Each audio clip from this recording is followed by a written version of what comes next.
வணக்கம் நண்பர்களே, எல்லாரும் எப்படி இருக்கீங்க? நல்லா இருக்கீங்க நம்புறேன். நம்ம சேனல் இப்பதான் நீங்க ஃபர்ஸ்ட் டைம் பாக்குறீங்கன்னா மறக்காம சப்ஸ்கிரைப் பண்ணிக்கோங்க. இன்னைக்கான டாபிக் என்னன்னா பிக் பாஸ். ஒரு சீரியல் ஆக்டர் ஒருத்தவங்க வீடியோ ஒன்று போட்டிருப்பாங்க, நிறைய பேர் இன்ஸ்டால பார்த்துருப்பீங்க. அதில் அவங்க என்ன கேட்டிருந்தாங்கன்னா, இது பிக் பாக்ஸா இல்லை செக்ஸ் பாக்ஸான்னு கேட்டிருக்காங்க. அவங்க கேட்டதுல எனக்கு ஒன்றும் தப்பா தெரியல.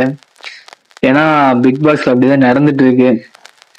வீட்ல வீட்ல சின்ன குழந்தைங்க எல்லாரும் பாக்குறாங்க.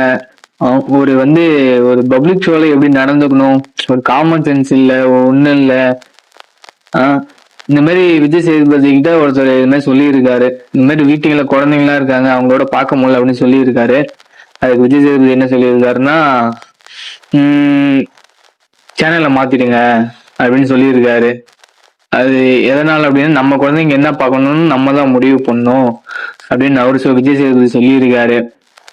பப்ளிக் ஷோல இப்படிலாம் பண்ணா வீட்டுல எல்லாரும் காமனா பார்க்கும்போது எல்லாம் பார்க்கதான் செய்வாங்க. அது தடுக்க முடியாதுல்ல. ஸோ பப்ளிக் ஷோ எப்படி பண்ணணும்னு ஃபர்ஸ்ட் இவங்க தெரிஞ்சுக்கணும்னு நான் நினைக்கிறேன். இது நம்ம கல்ச்சருக்கு கண்டிப்பா நல்லது இல்லை. அது மட்டும் இல்ல, திறமையான கிரியேட்டர்ஸ் நிறைய பேர் இருக்காங்க, திறமையானவங்க நிறைய பேர் இருக்காங்க. அவங்க எல்லாரையும் விட்டுட்டு இந்த வாட்டர் மெலன் ஸ்டார், இந்த அரோரா, இவங்க எல்லாம் என்ன திறமை இருக்கு அப்படின்னு எனக்கு தெரியல. அவங்க எல்லாம் கூப்பிட்டு இந்த ஷோ பண்றாங்க. அந்த அரோரா இருக்காங்க, அவங்க கிஸ் அடிக்கிறாங்க, அது பண்றாங்க இது பண்றாங்க. இது என்ன, அது ஷோவா இல்ல என்னன்னே தெரியல.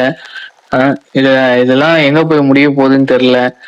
நீங்க பிக் பாஸ் சீசன் யாரோ பார்த்துட்டு இருந்தீங்கன்னா நீங்க இதை பத்தி என்ன நினைக்கிறீங்க கீழே கொஞ்சம் கமெண்ட் பண்ணுங்க. கண்டிப்பா இது நம்ம கல்ச்சருக்கு நல்லது இல்லை. ஸோ உங்க வீட்லயும் குழந்தைங்களாம் இருப்பாங்க. ஸோ உங்களுக்கு நல்லதை மட்டுமே சொல்லி, நல்லதை மட்டுமே கேட்க வைங்க, நல்லதை மட்டுமே பார்க்க வைங்க, நல்லதை சொல்லி நல்ல நல்ல விதமா வளங்க.